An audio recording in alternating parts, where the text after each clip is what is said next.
ಎಲ್ಲರಿಗೂ ನಮಸ್ಕಾರ. ಎಲ್ಲರಿಗೂ ನವರಾತ್ರಿ ಹಬ್ಬದ ಹಾರ್ದಿಕ ಶುಭಾಶಯಗಳು. ನವರಾತ್ರಿಯ ಆರನೆಯ ದಿನ ನಾವು ಕಾತ್ಯಾಯನಿ ದೇವಿಯ ಆರಾಧನೆಯನ್ನು ಮಾಡಲಾಗುತ್ತದೆ. ಚಂದ್ರಹಾಸೋಜ್ವಲಕರ ಶೂರ್ದಾಲ ವರವಾಹನ ಕಾತ್ಯಾಯನಿ ಶುಂಭ ದಯಾದೇವಿ ದಾನವ ಧಾತ್ರಿ. ನವರಾತ್ರಿಯ 6ನೇ ದಿನ ತಾಯಿ ದುರ್ಗೆಯನ್ನು ನಾವು ಕಾತ್ಯಾಯನಿ ರೂಪದಲ್ಲಿ ಪೂಜಿಸಲಾಗುತ್ತದೆ.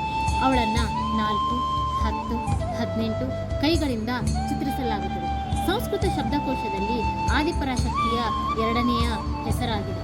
ದೇವಿಯನ್ನು ನಾವು ಉಮಾ, ಕಾತ್ಯಾಯನಿ, ಗೌರಿ, ಕಾಳಿ, ಈಶ್ವರಿ ಹೀಗೆ ಮುಂತಾದ ಹೆಸರುಗಳಿಂದ ಕರೆಯಲಾಗುತ್ತದೆ.